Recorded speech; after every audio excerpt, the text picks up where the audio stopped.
Hey everybody, this is Don with the vlog of many things, and as usual, with me is my compatriots. Hello, this is Tom. Tango. And Steve, hope everyone's doing really good, gentlemen. How are you guys doing tonight? doing We're good. kind of like the Four Musketeers, aren't we? Pretty much. I, Woohoo! I RPG want to be Grandma, D'Artagnan. thank you very much. I don't even know the name of the Musketeers. Athos, Porthos, and Aramis. Yeah.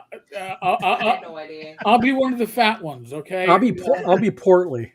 There you go.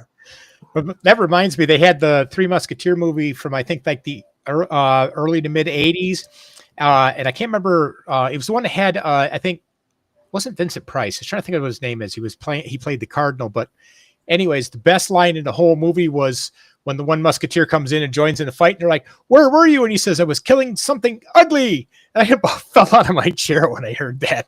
That was an early one. I think I know the one you're talking about. Yeah. Gotcha. Yeah. Well, I can't all pull kinds it of up. stuff I to had talk the about actor's tonight. name. Three Musketeers tonight. Yeah. Anything before we get into core of everything? Anything new in gaming news that we want to cover? Microsoft's raising prices on their Xbox.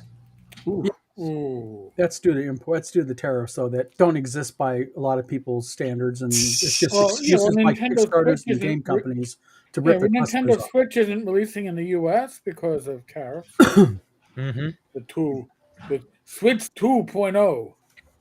Yeah, Uh, I saw another vlog by a U.S. based game supplier whose Kickstarter was funded and fulfilled 3 years ago, claiming that all the Kickstarters claiming that's the Chinese tariffs delaying is full of shit, and that everyone's scamming gamers and using his excuse. And I made my comment on his post, and he blocked me.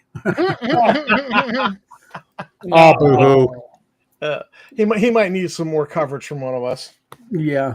Yeah. You know, the thing is so tariffs are now up to 100 and I think it's up to 178% now from China. It's coming down, right? Wasn't it like two? I don't know. Infinity squared. There was something like that. I have a feeling just wait a while. They will come down. Well, people were saying that about a week after it happened. Well, Z already blinked on one of them. Yeah, there's been delays on aluminum and metal for the auto industry. I think it's really a negotiation dance. Well, what he's doing is he's giving exceptions, but it's only to big business. And well, I think originally, correct me if I'm wrong, didn't he originally say, "Look, if they're going to put tariffs on us, we're going to be reciprocal"? Is that not essentially what he did? Except No, Tom. Okay. He started it. He started with a tariff. China went, "Hey, wait a minute here. You go ahead and you tariff us. We're going to tariff you." He said, "You can't do that." So they tariffed. He got mad, tariffed on top of that, and they went tit for tat. It was Trump who started the first tariff. And the thing is, I'm wondering which one's going to blink first. Well, it's been China. You know what we need to do? All right, we need Chris Clark's Fuzzy Heroes. You get an Orange Man, and you get Winnie the Pooh, and you have them fight out in like Mortal Kombat, and then we'll see who wins. I think we do better yet. We take Donald Trump and President Xi. We strip them down to diapers, put them in a big middle of a thing, cover them with grease, and tell them fight until the last one standing. But didn't they just do that with some computer simulation with 100,000 humans versus 10,000 gorillas or some number like that? Yeah. And the gorillas won. Yeah, but the problem with these tariffs is they're real. Oh, and they are seriously impacting a lot of small game companies. If your stuff hits the dock when the tariff has to get paid, yeah, and that's why I said delay ordering it until something settles here.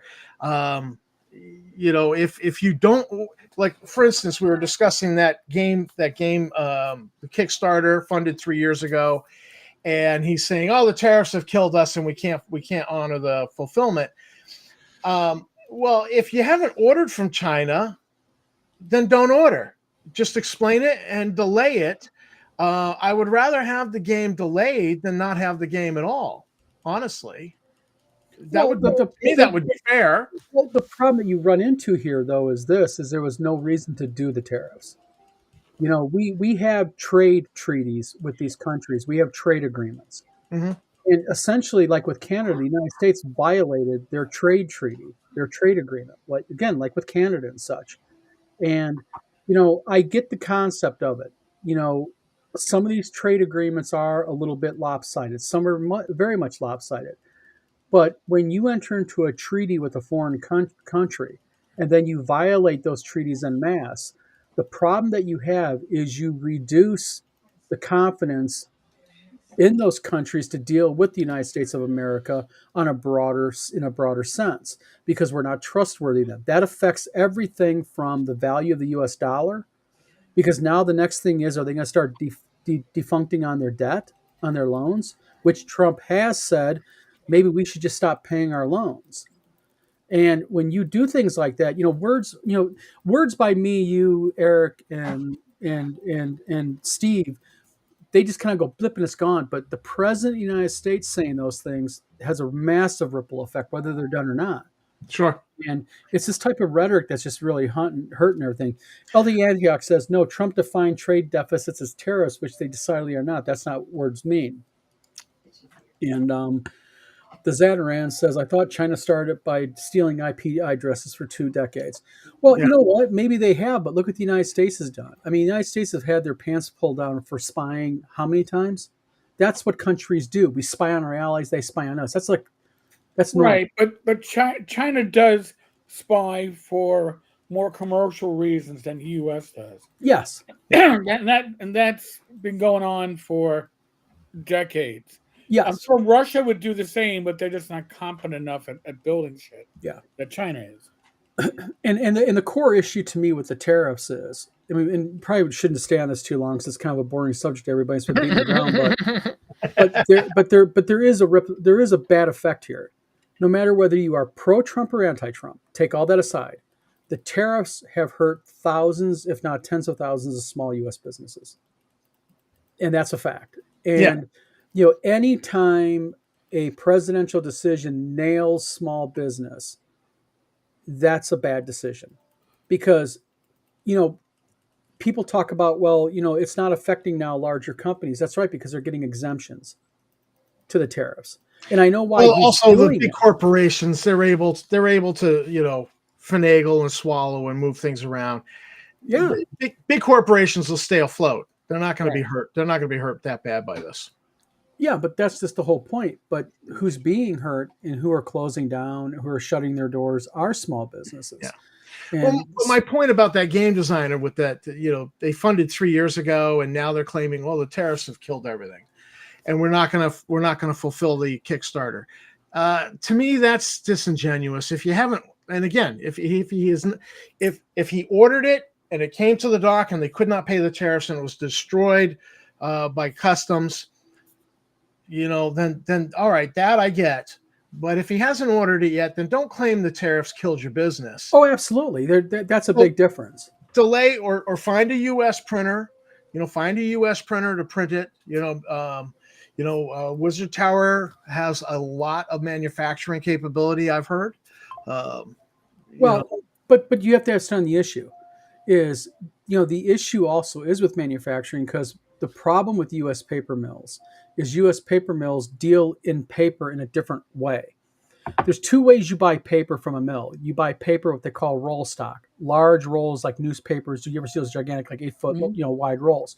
Then you what they call flat plate or flat stock or pallet stock. That is the 3-foot by 4-foot like we get, or the 24 by 36. U.S. mills don't like shipping and selling that type of paper. The ones that you can find that do, like we found, they have adapted their pricing. So you're paying, when you look at what you pay for China, including shipping, and what you pay now for flat stock in the United States, happily, they've reduced their prices a little bit. You're still paying more, but at least it's a reliable resource that you can now tap. Right. But before the tariffs, they weren't doing that. They were not offering any type of flat or pallet stock. Yeah, and unfortunately here in Maine, they've done nothing but shut down paper mill after paper mill after paper mill, which has the positive side effect of you can drive through Rumford, Maine, and it doesn't stink.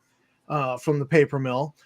Mhm. But we've lost a lot of industry. There's a lot of mill towns that are just depressed, unfortunately, and a lot of industry's gone out of Maine. For the past 20, 30 years. So, So but that's anyway, politics and industry. Let's talk about WizardCon. Yes. well, WizardCon 1 is done. And in the can. What a weekend. Now, I heard that nobody was showing up, and I also heard that none of the special guests were showing up. No, none Yeah. at all. I certainly wasn't. There. Eric wasn't there. Rach wasn't there. Steve didn't show up. Heck, even Edward Kopp didn't even show up, according to the email I got. How you doing, Edward? Nice to see you again. I saw the Dapper DM and Joe Block and let's see. Wait. There were others. Chris Clark, Mark Hunt was there. Mark Mhm. Hunt, I was there. Merle Rasmussen. You were there. Darlene. Darlene. Darlene was Gygaxes, running games, wasn't Some she? Gygaxes were there. I Yep. don't quite Rob remember. Conley and his wife, Al Yeah. Rose. I thought we had a pretty good convention considering, first con and everything. Real quick, I want to say something. Gene Spreckle says he works at the Alstrom paper mill in Rhinelander, Wisconsin. They make mostly specialty paper, not stuck to necessary for games and books. Exactly. Why? Because most game companies in the United States buy foreign because it's so much cheaper. Yep. But at any rate, Gene, thank you very much for posting that. Edward Kopp says, I've been seeing ads for large loss of managed forest in the UP. Yeah. Fugi says, I heard it was, oh, yeah. You know what? We sent out a mass email today. And we sent, or actually two. We sent an email to every single vendor. And then we sent a mass email to everybody who bought a ticket. And we basically just asked them a basic survey. What did you like about it? How you think we could improve it? As of right now, we have gotten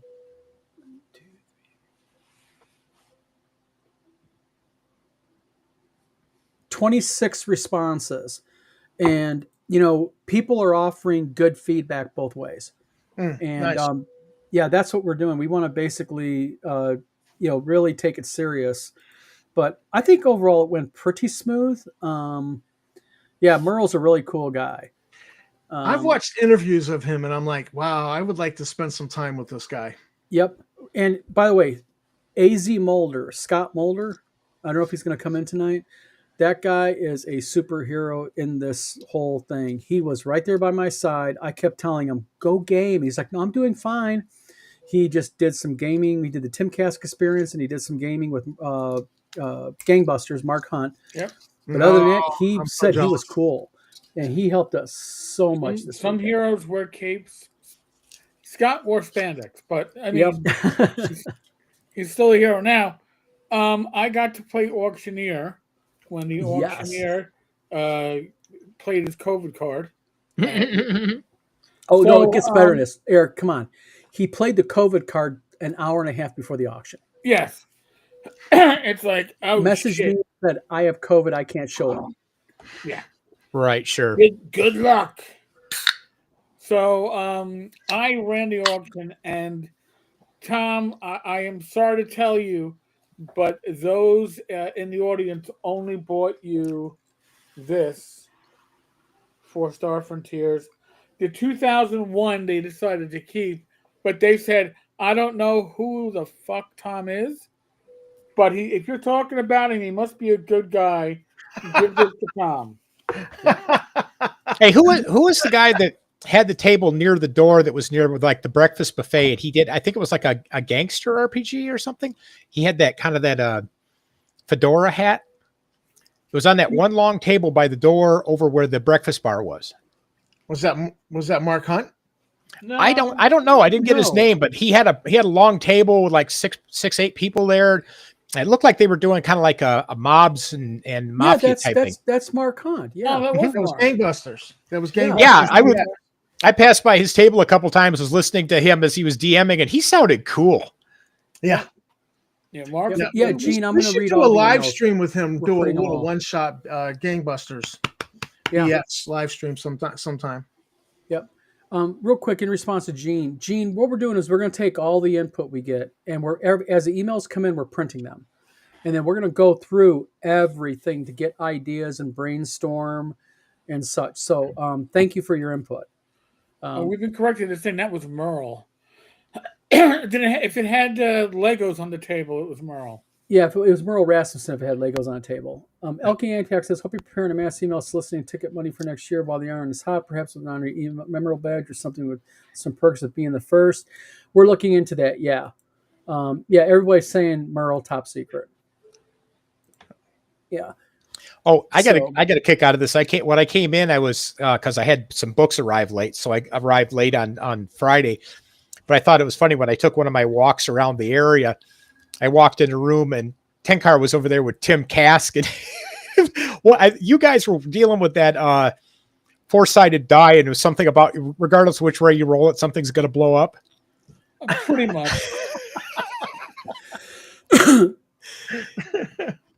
I am so Condors sad I low. did not make this con. You know what? It was exactly what it was. It was a first convention. We had some speed bumps. The venue changed the table layout. So all the table numbers are messed up. So that was a little bit of a thing when people are showing up to say, I'm looking for my table. But pretty much our biggest problem we ran into, and Eric made a few good sessions how to stop this, is we had GMs signing up for games. And we think we know that it might have been a fake GM now. Somebody anonymous who uses a lot of vaults. Yes. Yeah. And basically we had 1 to 2 GMs who basically did a lot of games and they just did not show up. And I emailed those GMs and never got a response from them. So did they buy a ticket? I did not check to see if they bought a ticket, but they submitted games and I approved them. So the new website that I'm making right now is going to require you, in order for you to submit games, you're going to have to purchase a ticket. No, well, Smart idea. There you go. Yeah.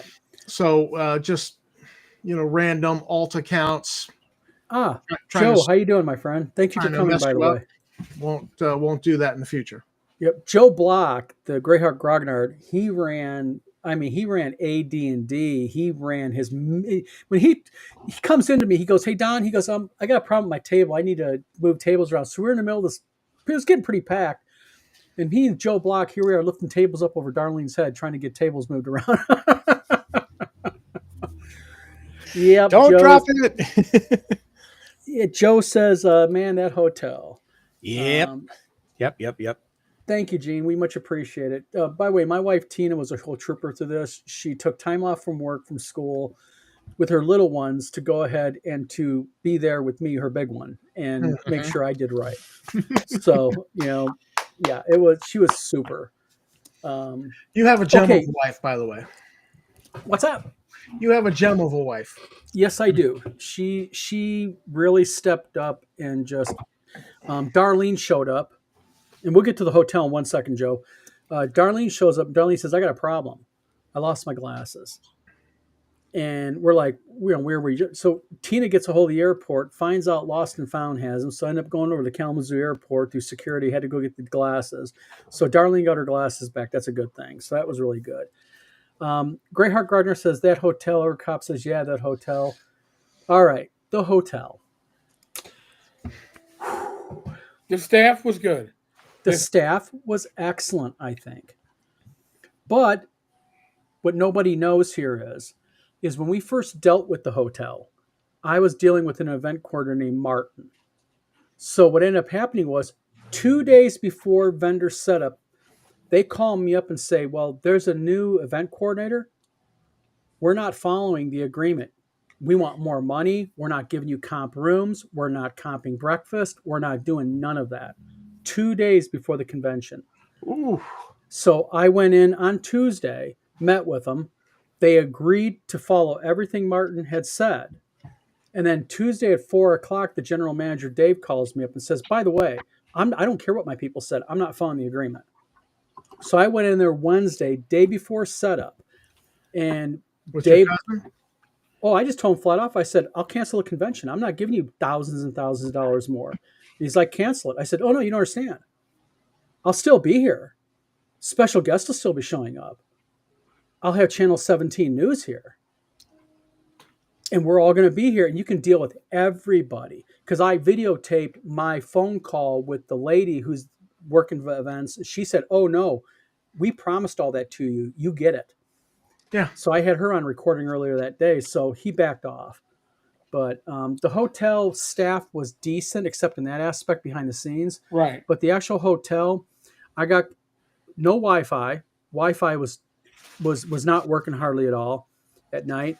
People were complaining that they were running out of towels. They went downstairs and were told, we haven't done laundry yet. The restaurant that was supposed to be full restaurant with some specialty items said, no, we're only going to put 4 items on the menu. Yeah, that sounds like they were like, you played hardball with them. You pushed them back, and they were like, Yep. fine, we're going to screw you over here. Yep. So chances of you using that hotel again? Never. Oh no, we're moving it to Battle Creek. I've already talked to the new venue. They're very happy to have us, very enthused, and it's like a third of the price. Yay. Yep. And then the nice thing about the new venue is the game room is about the same as it is in this one now. Okay. And then right outside the game room, they have this massive like atrium hallway, like 12-foot wide, 15-foot wide, and we can put all the vendors out there. So you have to walk through the vendors to get into the gaming space, and then walk out of the gaming space, use bathroom or leave. You have to go through the vendors, which gives the vendors more exposure, which is a good thing. Yeah, we're not tucked over in a corner like we were before on this one. Exactly. Well, see, this is another thing. We were told that we were able to put vendors in the breakfast area. Mm-hmm. And that was part of the change they hit me with on Tuesday, was that due to fire code, we couldn't have people because they put a wall there. And the wall had fire break doors. So a lot of stuff was changed. I mean, literally Tuesday at 11 o'clock in the morning, I'm dealing with this, and vendors are showing up on Thursday. Wow. Yeah. See, I used to be the night auditor at a 3 Diamond Hotel in Boston. And, if you promise somebody something, you kind of have to deliver it. It's just part of the hospitality. Where I had them is my habits. Like, I talk to you, I send an email. Hey, per our conversation today, I get 1, 2, 3, 4, 5. He responds, Which is yes, a way you of do. putting it in writing. Yeah. Yeah. Great. Gene Sparkle says the Grognard didn't kill us, but the animated furniture damn near killed me. Yeah. Same thing with Tim Cass experience. Edward Kopp says, looking forward to next year. Yep, your hometown. Yes, she is. She's a corn-fed blonde, as they call them. Grew up on a cattle farm. Yep, her family raised cattle. So basically, yes, it is much bigger. Thank you, Edward. And Edward, you're much shorter than you look on the email. They wouldn't put on the patio yet. But the thing is it went well overall. I think we got some overall positive feedback. One of the negatives was Tim Cass has Kim Cass experience, and he did not TPK the gaming group. Oh, They all lived, which was like a first. So Tim didn't get a TPK. Sorry, Tim. Zatran says, now you secured a new venue, you should have a long conversation with the manager or owner of the venue you're leaving on to why you're switching. Yeah, that's happening. That is definitely happening. Let's see here. It is what it is. This is, I think what I experienced was just the bumps of running a convention. Right. You have to roll with it. You just calmly tell them, no, you're not. You're going to follow what you're going to do. Even Anthony, the new event coordinator, on the phone told his boss, we better not do this. This is going to be a real PR disaster for our hotel chain. PR, breach of contract. I mean, jeez. Yep. Yeah. In other words, don't be a douchebag. Yeah, basically. By the way, he said hotel chain, which means you're going to fuck us up with our parents. And it isn't just going to be local bad news. This is going to have a rippling effect. And your actions that you think are going to secure you a promotion because you are nickel and diming is actually going to cause us major problems. Yep. Yeah, and I like this comment right here, and I would agree with that. Me and Tina actually stopped there. He's right. This is like the most ghetto flipping Arby's. Like, you better be armed when you walk in there. Yes. I mean, it was like, wow. Mr. Oh. Gunn, we are doing very well. Glad you are doing well yourself. I remember going back and forth past that Arby's, and as I'm driving by, I feel kind of like, I'm doing that we're rolling thing. You're just gangster going by there. Mr. Cop says the Denny's wasn't much better, but the cannabis dispensary next door was awesome. Yes, Tim Kask was blown away. Even Jim Wampler says, the cannabis stores now in Ohio, are pretty cool. But like in Michigan, they're like a real like festival and fair and like shiny. I'm like, oh yeah, they do it. Dude, I'm driving down the highway and it's like marijuana. Mm-hmm. Lawyer. how it is here, marijuana. Yes. Or you could even go into the UP into some middle of nowhere town and, oh, look, a pot shop. Yeah. Well, a little thing about Battle Creek trivia. Battle Creek, Michigan has the highest amount of cannabis stores per capita of anywhere in the United States. Judging by your, roadside billboards, I would actually say that's likely. And I before it was legal in Ohio, I used to go there for Tim. Yes, I know. Don't say it. Judge me. Tim's a good friend. But at any rate, and literally, I'm not joking. You walk in those things, it is literally like a festival. It's like all glittery and music and shiny and lights and blinkies and all that. And it's like, ooh, they really make it an experience walking in here. Mm-hmm. Grognar or Gene Speckle says, Grognar, remember to use my mimic suggestion when the furniture beats them down, have the couch they get put on. Mimic out, LOL. Update to the dungeon coming in the next printing. Let's get a few comments out of the way. They lucky you didn't sue for breach of contract. No, that was coming. Clarissa had her frickin' nails polishing on that one. Ooh. That was a grand ball. Grogmard, most excellent. And then the final comment is Michigan has the most cannabis gamers. And then finally, Zatron says, would you say Michigan has a largish population of OSR gamers? It's, I don't know. In Kalamazoo, where the convention was held, there's only like 2 game stores that are anything true game like. There was a third one that closed down last summer.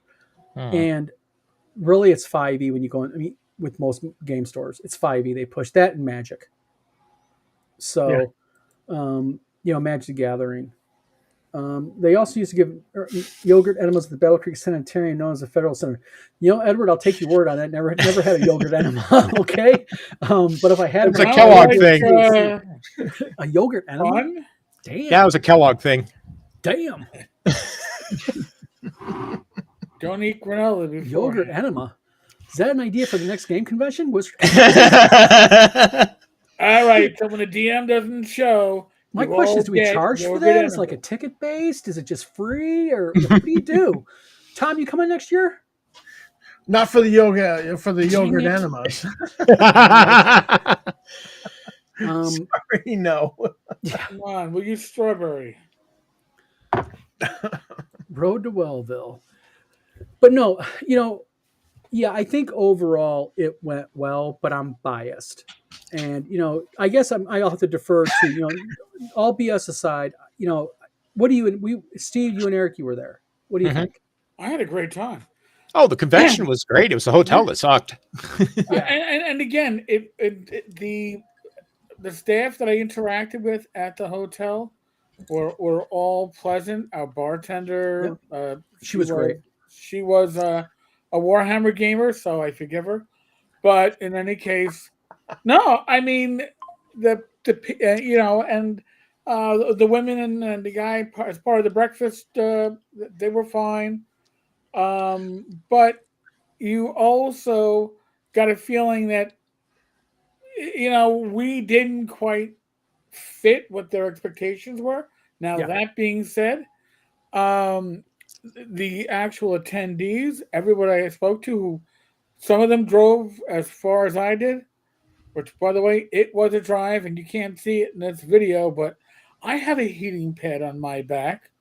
Rach tried to kill me on the drive home on Sunday. I haven't mentioned that story. Mhm. Did you By let the her way, drive? You let her Well, drive? I drove. Yeah. So here's the Okay. thing. Rach loved the mattress at the con, nice and soft. I hated the mattress, nice and soft. So when I got up Sunday morning, I went, "Ooh, I got a twinge. I can get through that. Not a big deal." And I did until the first rest stop when Rach didn't see a dip in the parking lot, Ooh. tripped, did that. I will continue to fall. Grabbed my arm to keep from falling, and as she grabbed my arm to keep from falling, said to herself, "Ah, shit! If I hurt him, we don't get home." Well, needless to say, at that point, I went, "All right, I'm going to be doing the let's not move, just walk straight, and turn on that heated seat." So I've been using a lot of heat. Gotcha. So, but we survived the ride. The ride home was, by the way, was much easier than the 13 hours out there. It was only hmm I live streamed from it, by the way. If you go to Yeah. Rumble, you can see some live streaming from me on Sunday night when I was in the Poconos. So listen, I had a great time. Everybody Good. spoke to went to the bar every night, and everybody I spoke to at the bar was very excited about the con. They were talking about coming back the next year. They they said it had a really great atmosphere. Good. Everybody was helpful and friendly. Nobody was an asshole. Yeah, that's And true. that Oh, was Well, did anybody see the one waitress that was delivering the food that was ordered? that was the bartender. She's Oh, that- running with like her head cut off, trying to get food around to people. yeah, so she had like that green kilt type skirt. yes on Saturday. Yes. Yes. Oh, I thought that was so funny because the first time she walked in the room, looking like, okay, I got an order here. You all of a sudden see a bunch of the guys over here going, "How do I order food?" I was just like, okay. Well, real quick, Mark Hunt down below. This guy right here, Mark, Gangbusters guy. Mm-hmm. This guy really put on some games. I mean, Mark, thank you, by the way. Thank you very much. I mean, I don't know how many games he ran of Gangbusters, and they were all full, always. Yep. Mm-hmm. So, hey, come on, Mr. Gunn, if you want to volunteer, maybe do a pay per view. I don't know. I'm all up for ideas how to get more people showing up. Let's see Edward, here. going home, I did stop in the Poconos at my parents' place. I cut like 2 hours off. I got there in daylight. Okay, made a difference. Thank you, Edward. By the way, much appreciated. Okay, good. Glad you made it home, RPG Grandma. Yeah, she really did really well because she was kind of acting as the waitress. She was and this is another thing that makes me a little pissed off about the whole venue, because what the venue was supposed to do was they were supposed to have the full menu, Mm-hmm. and then what they were going to do is they were going to have almost like a Five Guys system where what would happen is you would get an order number that neatly bag your order, then call over the PA, which, by the way, the entire PA system was down. Their IT system was down. On Saturday, I'm up front trying to get the inside monitor to when's it coming on, and we lost our chance to have Sigourney Weaver live stream in there, which pissed me off. So it was just a flop across the board because nothing in their communication internet thing worked, because even the Wi-Fi wouldn't work Right. at the time. Well, actually, having spoken with the bartender on, was it I guess on Friday, she was saying that Saturday and Sunday she was supposed to get help, but they didn't send any help on Saturday. Nope. Yeah. Yep. It sounds like the hotel management was setting you up to fail. They were. I think they got pissed off because I put my foot down with them. Yeah, I think they Mhm. stuck the knife in your back on purpose. Yeah. Yeah, you didn't bow to them and their extortion, so they decided to go screw you. Yeah. But you know, at the end of the day, the convention went on. It worked. Right. No major disasters. They had good staff which is to their credit. They don't deserve it because the good staff certainly made up for a lot. Yes. And the bartender didn't know why they weren't bringing her help like they're supposed to do. It's not her fault.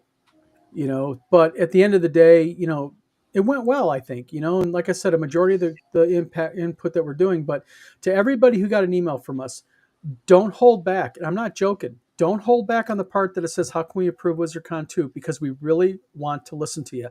We really want your input because we know that you guys are all a bunch of experienced convention goers. And we want to be able to make it better. We're going to cap it at 500 next year. I think we could hit 500 this year. We're going to start advertising a little bit differently, a little bit earlier, that type of thing. So, yep, 4 games, 8 players average count, full table. Yeah, Mark was excellent. Edward, I will talk to you happily. That's going to depend on the venue because the existing venue has a full restaurant. And they are anxious to have that restaurant with the full bill menu, she said. Yeah.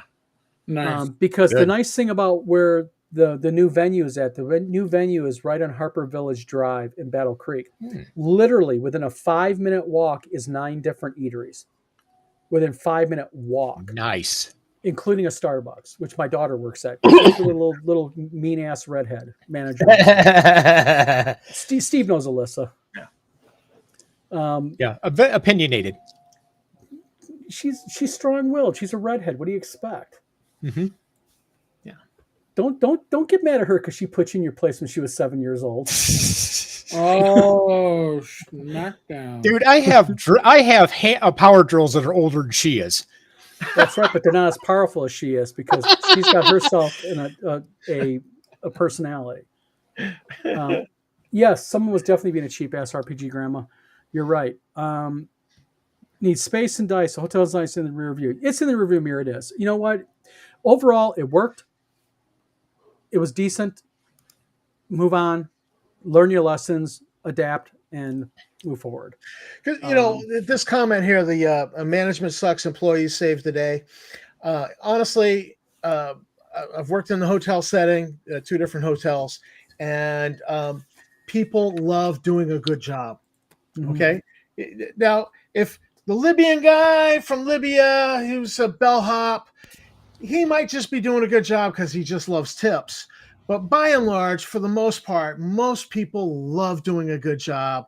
And, so you will get that effect of, even if the management's being assholes, the staff they like each other. If they like each other, they're a good team. They're going to want to do a good job. They're going to excel at that. And so I'm not surprised to hear that at all. Yep. That's my experience. Scott is in the house. Everybody ought to give this man a round of frickin' applause. This guy was just like, Scott, seriously, thank you, sir. You were a rock star in this. Well, I've known Scott a long time. He is a great guy. He is a hell of a great guy. Yeah. And RPG Grandma says, hey, at least a virus didn't get us shut down. Guess that happened to a Steam. Yes. Someone told me about that at another convention. Got shut down because of, or not coronavirus, rhinovirus or something, flu or something. I haven't had con crud. Has anybody had con crud? Not for this con, no. Yeah. I didn't go to the con. My wife. Oh, you just got a bum knee. No, I had surgery. My wife says, Steve, she will sap those nails at you. Yes, she will. My daughter is notorious. Both of them. They very pride their nails are natural, and they're long, and they're very well manicured. And Tiger Girl. Yeah, exactly. You're welcome, Mark. Crouching tiger, hidden yeah, nail. exactly. I have dice older than you are. Yeah, I still have my original Beckme dice. Tell you how old that is? Shit. Mm-hmm.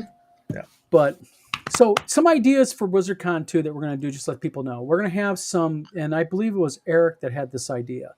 Eric, talk about the theme tables that you were talking about for the different games types. Oh, so what I was thinking is, listen, we already expect that even without a, I don't know,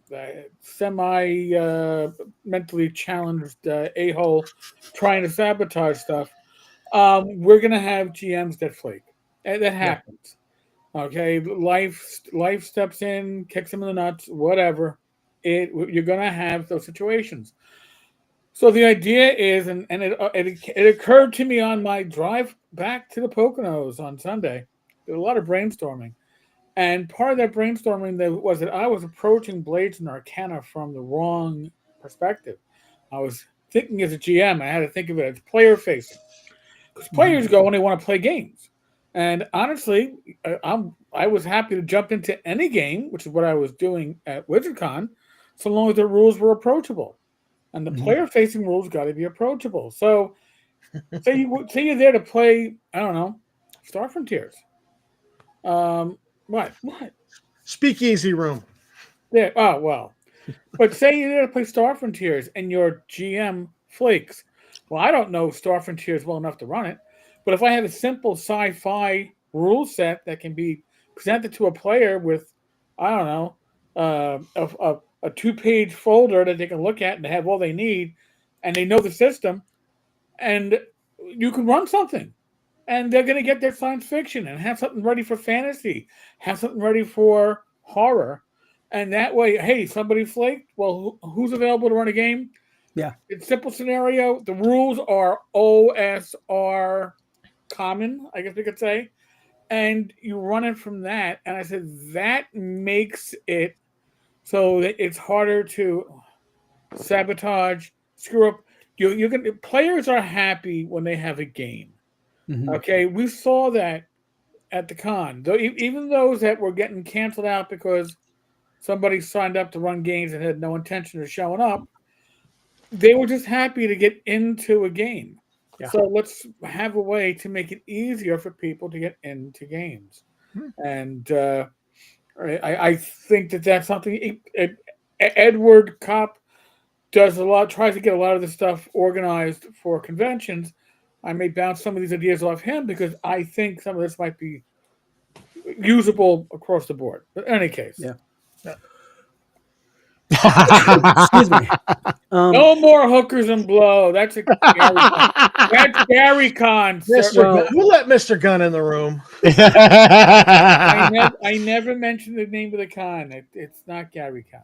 That's right. I will say one thing that was really interesting. I was told a story that I guess Luke Gygax up in his suite runs $2,000 a person specialty games, and they're full. Dang. Do you remember? I don't know who the couple were. They were awesome. She was a short lady with a really tall guy, and she had the Gygax. Oh, I know who jersey. you're talking about. I didn't know her name. She wanted to drag me into a Yeah. second Tim Cass game. I'm Yeah, like, she was telling me about the $2,000 a game custom games in Luke's suite upstairs. I guess that's where the high rollers go. You know, Vince Vaughn and you know, Wasn't Ernie charging like $900 a person for him to run a game, but nobody really showed up for that? I don't know what he was charging there, but I know like at Giant Lands, I think he was charging when he was alive like 120 a person or something. It was 100 and something a person the game. You know, but you know, I think with that, you know, you got the entire Ernie game, the big game, plus Donna from the images I seen kind of fed him pretty well. You know, Right. drinks and everything came with it. So, I mean, and you know, regardless of Ernie and his history, what you think of him, you know, everybody that played his game at Dragonlance seemed to really enjoy it. Sure. You know, I- so it would certainly have been a bucket list. Yeah. if nothing else. you know, Edward Kopp says always hookers and below. So yeah, making the money $2,000 ahead. Jeez. I will reserve my opinion on that. As now an I don't official think it convention even costs organizer, I have to be careful. I don't think it costs that much to that woman who owns Gary's house there in Lake Geneva, that she occasionally opens the house up to be used for a D&D game. I don't even think it costs that much. No. And I think because you pay $2,000, because like I said, you play with like, you know, Vincent Manganioli, whatever his name is, and Vince Vaughn. It's like all the high fancy, you know, rock stars. Yeah. But still, you figure, you know, you get 7-8 people, that's $14,000. For a game. Yeah. That you're making. Not too bad. Elkiantios says, did you require GMs to provide copies of the modules and rule sets they intend to run? That might be more work than the fake GMs are willing to do.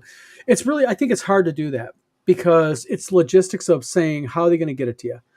You know, because let's face it, if they're playing AD, like Joe Block, Greyhawk Grognard, is playing AD&D, his own custom game, what's he going to supply me? Well, he might You be know? tweaking it right up to the last minute anyway. Yeah. Right. And a lot of these are custom adventures to begin with. But we think we know why these two GMs did not show up. Because they maxed out games, and I don't think they ever intended to show up. I think they actually were an individual, oh, hell, man, probably growing tomatoes these days. I don't know. At any rate, let's see. You got to have gold-plated dice to that They price were game. basically anonymous, I think. They were anonymous, yeah. Pretty much. Anonymous. You gotta get sound effects on this show. You know, play some music in the background. Hey, Eric, I had an idea for you for like a convention game. I was on Thingiverse, which is a website where you can get STL files for 3D printing. Yep. Right. And I came across they were 3D prints of minions, and I was just thinking, oh, Tenkar's Tavern minions, you know, like that tavern brawl fight that they do at ShireCon on the last day, or you know, in the evening. You know what I'm talking about? Yeah, I know. I was just thinking, Tom. I gotta grab these because you know on Thingiverse they're free. You just share your 3D prints, and I just thought, oh yeah, we gotta grab these for Eric. And the Greyhawk Grognard is willing to do private games for a 6-pack of Coors Light. Joe, I'll get you hooked up, my friend. How about a 12? I'll really take care of you. Take care of you. Diana, how you doing? We'll game for bourbon. We'll game for bourbon. Some folks freak out at full tables. That's true. But the thing is, you got to be careful of Thingiverse. I will caution everybody because Thingiverse, pretty much, as long as it's an STL file, you're allowed to upload it. Make sure it works. Because a lot of them look good, but when you go to print them. Okay. That's good to know. So, I've actually saved a bunch off of Thingiverse and not printed them. So I agree with you, Scott. I think the idea behind this is with the new site, what's going to happen. By the way, we're not using tabletop events. It's going to be custom made. What's going to go on the new site is when you submit an event, you're going to have to provide more definitive information on your game than what Thingiverse or what Thingiverse. Thanks, Tom. Well, won't you have your IP, their computer IP number? Well, this is the problem: is going through tabletop events. I imagine they record it, but the new site will record IP, and it'll record IP and MAC address, probably IP definitely. So, and I know certain IPs to watch out for. So, and I can actually put a tag in there. We can flag it. So if that IP comes, it's automatically flagged as suspect. Right. Yeah. Well, you can't get MAC addresses off of the internet. You can only get that off of the local network. Yeah. Yeah, you got to let the network. Good bourbon. Yeah, Scott. You know, still doing PT from the knee surgery. Yep. But things are getting better fast. Yeah, he's on a bicycle now. Uh-oh. My fat ass doesn't get on a bicycle without knee surgery. I'm gonna drag a bike out of the shed and fix it up, and it's pink. It belonged to one of the girls, but Gene has a pretty good idea. Also, what we're talking about doing is having a section of the convention with tables that are themed, like a BECME table, a BX table, a Gangbusters table, a Boot Hill table, and try to get draw people in. Plus, bringing a laptop and a printer. And along with that, having spare player character record sheets for people to get for free if they need to grab a couple for a game. So if a GM forgets their AD&D record sheets and such, or maybe have like a small stack of pre-gens for each genre. So if someone's looking for some pre-gens, those are just some ideas we're having. It blew my mind they had 50. Yeah, you don't have 15 packs there? Boy, you guys are savages wherever you're from. New Jersey. Well, you get 15 packs in the Poconos because it's the max you can buy. So the way the math is, you can buy a 15 pack, but not a 24 pack. Wait a minute. You guys got minimum? You guys got maximums? Oh yeah, Pennsylvania does. Heck, in Michigan, you go say I need 600 cans of beer. They'll go, there's the cooler. Grab a cart. If you want to get it see, if you go to a beer distributor, you can buy what you want. But if you want to buy it, and used to be you could only buy it at the beer distributor. Now you can buy it at any supermarket that serves hot food. By the way, they tell you do not buy the hot food. Okay, they tell you that they're only selling it so they can sell the beer and wine, but the beer and wine is limited to, I don't know what it is, 172 ounces or whatever that. Oh, you guys got different laws in Michigan. Michigan has no caps. In Yeah. fact, it used to be in Michigan you couldn't buy alcohol on Sundays, but now they don't give a shit. Yeah. Evercop says, write 2-hour introductory adventures for new players. Actually, what we're going to have is we're going to have a con adventure. We're going to have a themed convention module. ShireCon does this. Mass Confusion back in the 80s had a Star Frontiers module that felt like it was written by somebody who knew Traveler, not Star Frontiers, but that's okay. It was a Star Frontiers adventure. And, so that's like a hot item on eBay, for collectors to grab those Mass Confusion modules if you can. But yeah, definitely you should do that. Yeah, Greyhawk Gardner says, if a DM forgets their AD&D character sheets, I feel attacked. Yeah. Michigan is full of drunks. Not really drunks now. It's a bunch of cannabis enthusiasts. Yeah, we're not raging drunks. We're just the groovy people. The munchies, man. They got Cannabis lots of munchies. enthusiasts. That's a good way to Not put my it. thing, I have to admit. My doctor tried to prescribe cannabis to me, and I surprised her when I told her I didn't want the prescription. She was like, "Are you sure?" She had this literally. My oncologist at the time really looked at me and literally went, "Huh? Like, seriously? You sure?" I'm like, "No, I don't want it. I don't smoke it. I don't smoke it. Don't do gummies." So she finally got me to go and get gummies. I took gummies one time. Not my thing. I gave them to Tim. Didn't want them. Tim was like, "This is for amateurs. Amateurs, I say." Gene Spreckle says, at the Grognard, shots fired. Yeah. TXG, how you doing? Hope you're doing good tonight. Edward Kopp says, you're missing the point. It's easier to get people to sit for a 2-hour intro instead of 4 hours. Well, yeah, exactly. I mean, the thing is, it's a nice thing to have for people who want a quick game. And I think it's a really good idea, Edward, that you're doing that. I think the convention module needs to be about a 2-hour module. I think, for example, in the Star Frontiers rulebook, there's a introductory adventure where you're looking for a crash ship. Very simple. There's not a lot to it. I tend to flesh it out a little bit more, but that would be ideal for just a 2-hour, little thing. But the chances are a lot of rule systems have those little introductory adventures. They don't take long. They go 2 hours, really. Yeah. Gene Sparkle says the herbalism proficiency was definitely in full swing, going anywhere near. Yeah. Yeah.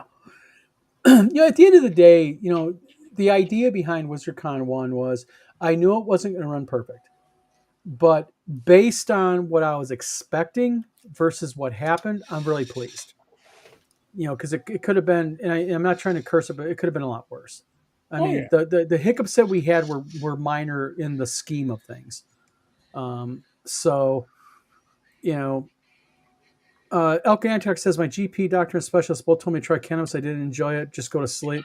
Yeah, the gummy just with me was just like, I didn't like the feeling the gummy gave me.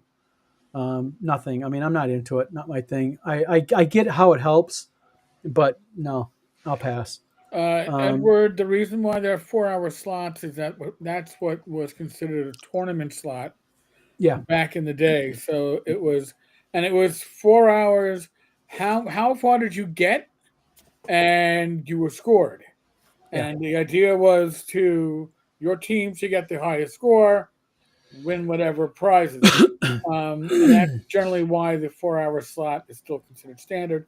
I tend to ask for 3 hours when I'm running stuff, but you're miles. Well, what we're going to be doing with the new website is going to be based upon what you're playing.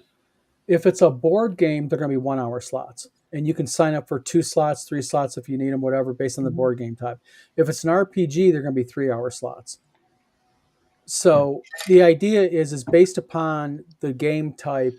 You can I might do 2-hour slots as an example for RPGs instead. That way people can go ahead and do a couple slots if they want to go more.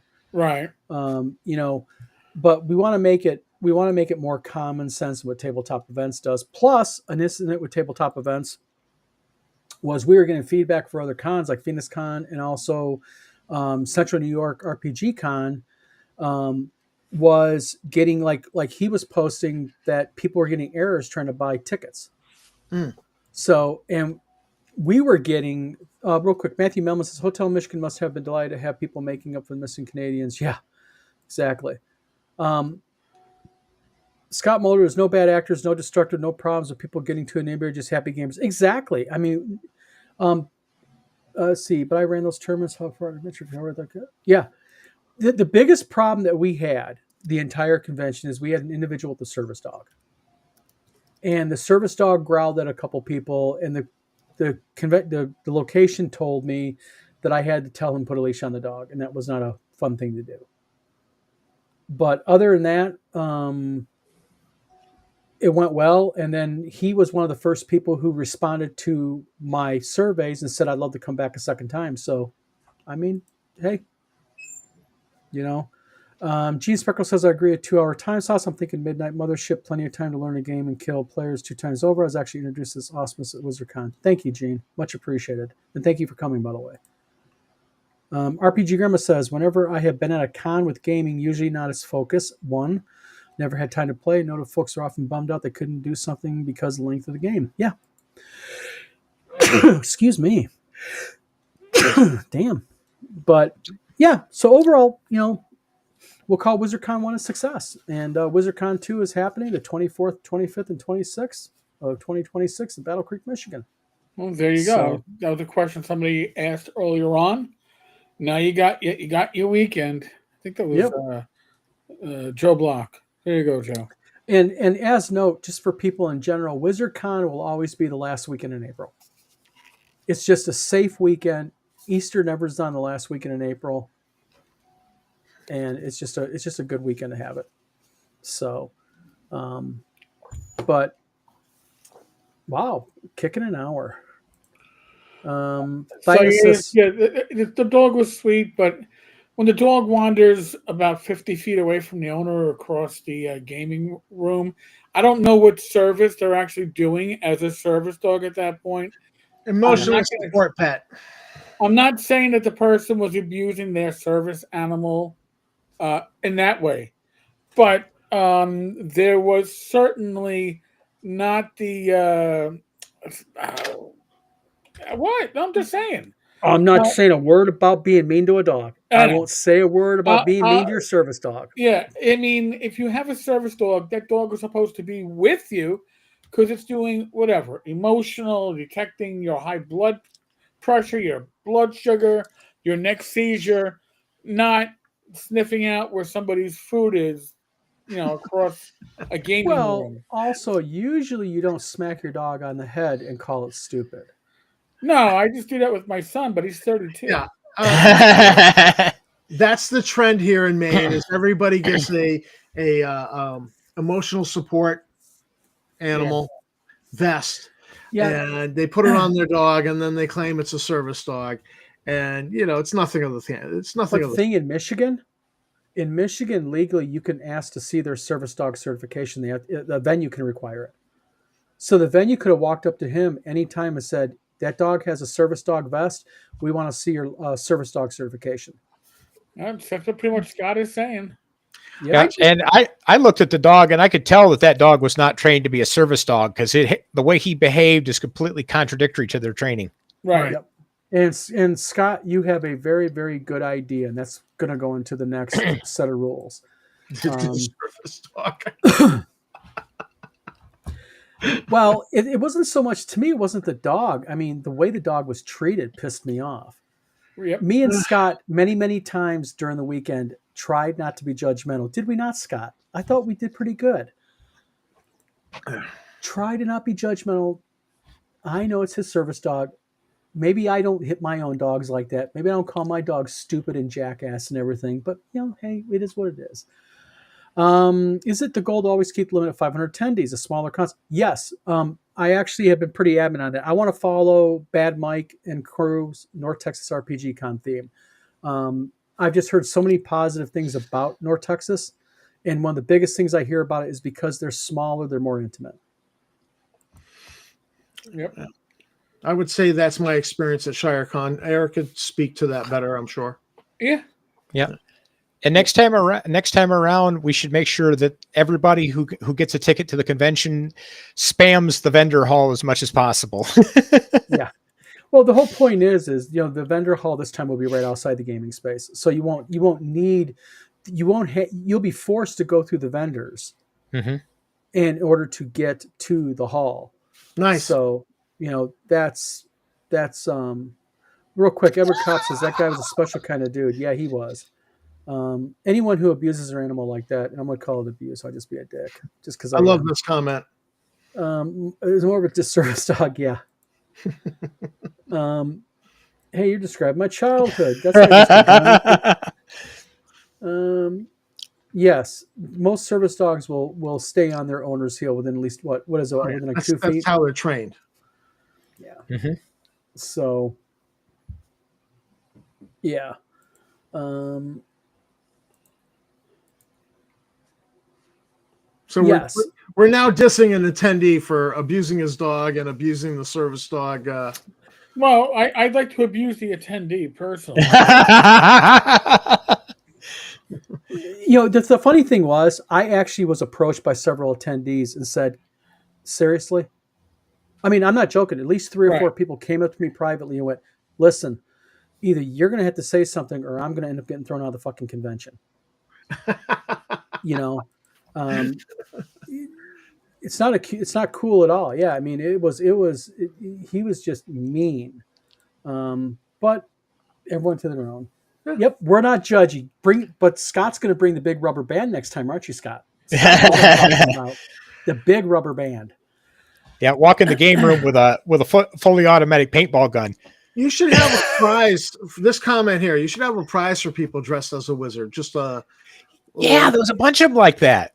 Well, there was 3 guys who dressed up as wizards, and 2 of them like really went out of their way. Like every day, a different themed wizard. Mhm. I mean, it was like, Gene Spreckle was the necromancer. Yeah, Gene Spreckle was spot on. Hey, Gene, was it your buddy who dressed up as Gandalf on day 3?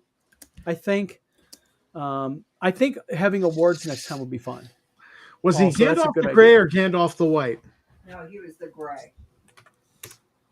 Well, technically, Tammy was Gandalf the White too, because Gandalf the White happened in Battle of the Right. 5 Armies. Really? Yeah, Gandalf the White doesn't show up till Two Towers. No. Let's Right. go through, but it was about 5 times, some wonky hours, and okay. Gene Spreckle makes a good point here. And there was a hot sauce company called Goblin Boss Trading. They did hot sauce, and they actually addressed this to me. They actually talked about they have a rule. There was 3 guys that ran the table. They were never not at their table, and that was a big thing. You'd go into the vendor table. There'd be 3 or 4 vendors away from their table, and like they told me, they said, we always are at our table. We're always engaging people because you're not at your table. Someone walks by, doesn't see you there. They're going to keep walking. That's money left That's money left. Yes, that's what they said. So, Yeah. but we want them right outside the vendor hall. I want the vendors to do well. I want them to have a good Yeah. weekend too. Folks, I got to blow out. You go Yep. to a convention Eric, looking thank at you. money anyways. I had a great Eric? time, and yes, I'm using this a lot. That's right. The black swag bags. Yes. All right. folks. Eric, thanks for that module. I look forward to getting it in the mail. I appreciate that. Talk to you later, Eric. Wasn't he more entertaining? Wasn't he a vendor? He was a vendor, Joe. Yes. Yeah. In the main game room. The 2 wizards were great. Vendor scavenger hunt might be a cool idea too. Yeah, that's actually a really good idea. I mean, it's a really good idea. And then Flint Fire Forge says have Wizard Walk and give prizes. Well, what we're going to be doing next year is we're going to be giving. We already have agreement from the local Grand Rapids Joy Builders Club. They're going to be there next year. I talked to them today with their R2 units, their R5s, their R7s, and all that. So they're going to have a real interactive, cool thing with Star Wars droids.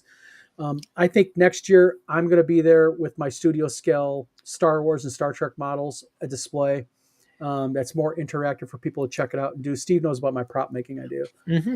And I think also maybe do some awards next year. Yes. Do some awards. I think that'd be really cool. Now, I was just at which con did we just pop in at and saw Eric? That was Total Con, right? Right. Total Con. And all the vendors had little round two-its that they were like, I call them little round two-its. And, it just said like 10 points, 1 point, 5 points, 3 points.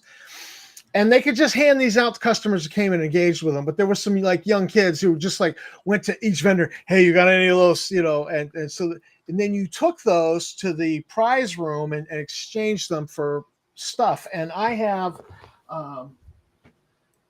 we actually spent all the round to it, the little prize points that we got from vendors that we talked to on the toddler, but we had some left over, and I picked up some zombie side miniatures here. Oh, okay. Yeah. And it's the character normal, and then the character as a zombie, and I one of them looked like Woody Harrelson from I'm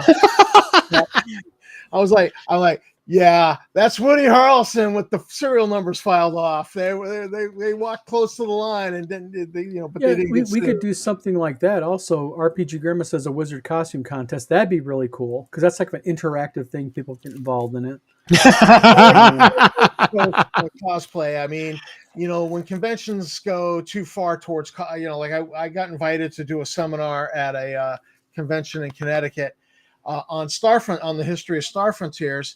And the whole convention was cosplay.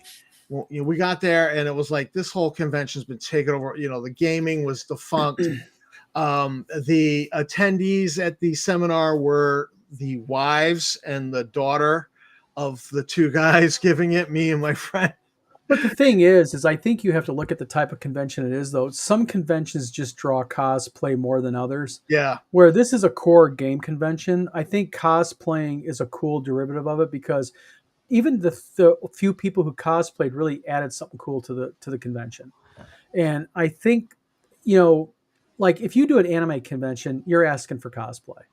Right. Mm-hmm. But a game convention, I think you could, if you push it, still have enough cosplay to make it fun and interesting where it wouldn't overtake the convention. I really think that. I do like the idea of some sort of reward for people showing up dressed as a wizard.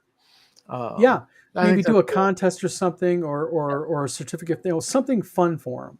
Because didn't I see a picture of Darlene Artist running a game with a couple wizards at her table? It's possible, yeah. Gene, were you guys and Jeff over at Darlene's playing Jasmine? Gene Sparkles, I got a scavenger hunt idea in my email, the Spellbound Chase. Yeah, we got the emails. We're, like I said, we printing them off as we're getting them, and we're going to run with the suggestions.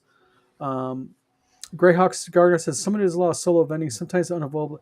Yes, and we're also looking at, and maybe, because Tina floated all the way around.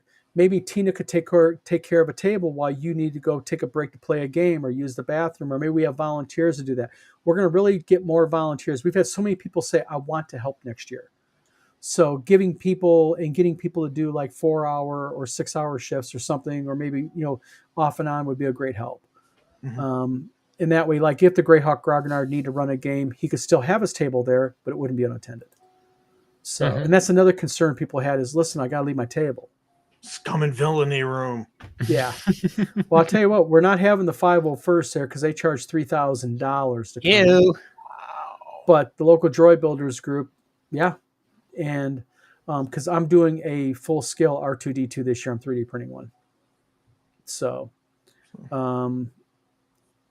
yeah. I honestly, for your auction, I would be sorely tempted to bid on. Here's the pieces from 3D print for X pulse rifle from Aliens, or the Stormtrooper, Han Solo's pistol, or something along those lines. You had some of that, and it was being auctioned for charity. I would be there like, shut up and take my money. I'm without a doubt, I would. Well, one thing too, I mean, I know you got the Star Wars stuff and maybe some Star Trek stuff, but definitely probably include some extra sci-fi stuff because I'm heavily sci-fi on my stuff. Well, I'm right in the middle of working on this right here. Ooh, Oh, there we go. Yeah, so Nice. I want one. that's, I mean, nice thing about this, the bolt rack's back, you know. falls apart. No, this is just the overcarrier block. Ah, This is the block, Steve, that holds the entire case on top. It Ah. stays loose until you secure the case on top. But this ah. is the beginnings of a pulse rifle. Oh, nice. So you can't Now really you're see gonna have a it little LED window in there where we're Yeah. just gonna show the. Yep. Cool. digital LED window right there. Nice. And the bolt slides back. Too cool. Too Yep. cool. I need it on the wall behind me here.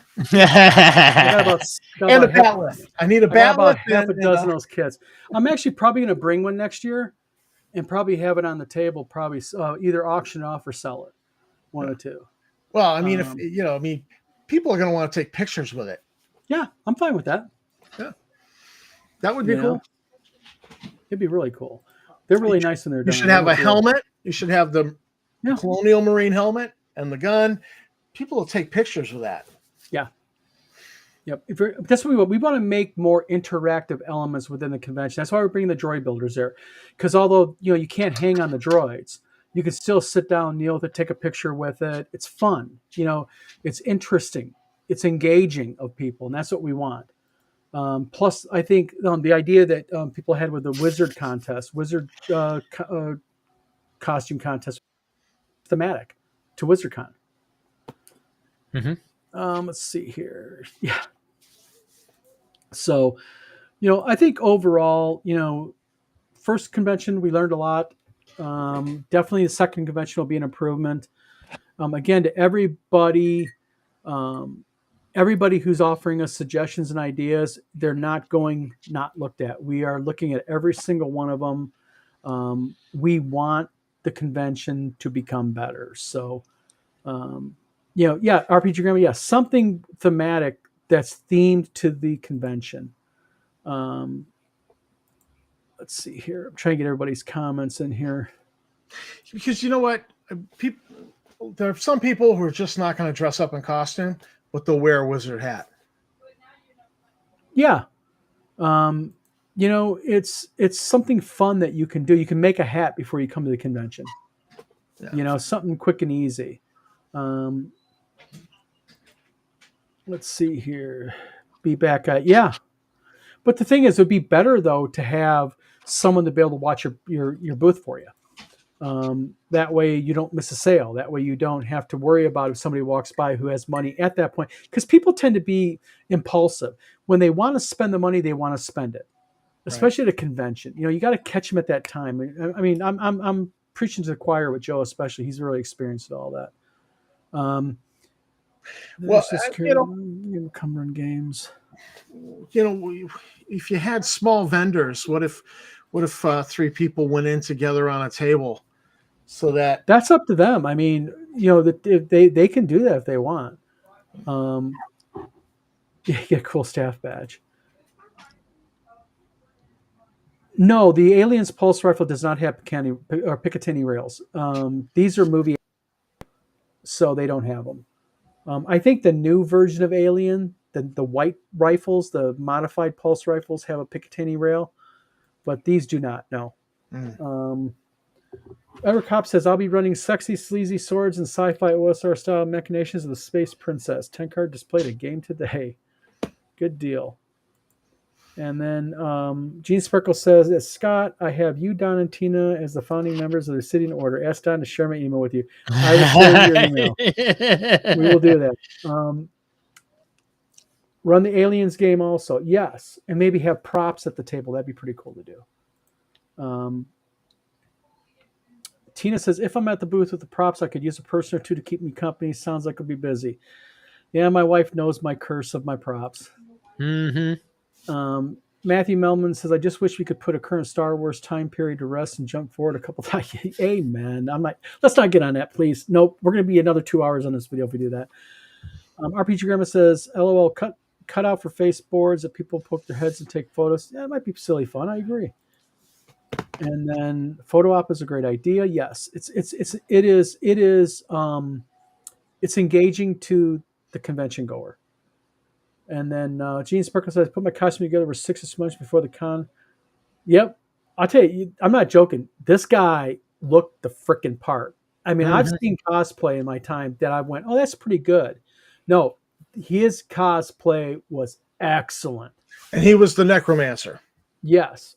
Cool. And I mean, just right down to the details. When they came down on day one and they were both dressed up, I mean, they took me by surprise when I first saw them because just their costumes were just so well done. All the little details were right there. Yeah, I think I got a picture of them because I remember there being a pair of wizards came wandering by the that diner or was whatever. Gene and his buddy. Edward Cobb says the character artist is a cool guy and will probably be back next year. Yes, he already emailed. Joe, thank you very much tonight. And by the way, Joe, again, from me, Tina, and Scott, thank you for coming. You know, you were great. So, all right. Well, it's been an hour and 16 minutes, gentlemen. Mm-hmm. So I think we should go. To everybody in comments, thank you for coming on tonight. We much appreciate it. Happy to. Yep. We got the, if you go to Facebook, please go to WizardCon's Facebook, like it and follow it, and you'll be able to get updates on it. Also, like and subscribe on the YouTube channel that you're currently on for the Vlog of Many Things, hopefully, and say hello. And what we will do is we will be back next week with who knows what. Yeah. Conversations with AI. Uh-oh. Yes. I had AI tell me, my bad. My bad. Oh, mine's been getting snarky at me lately.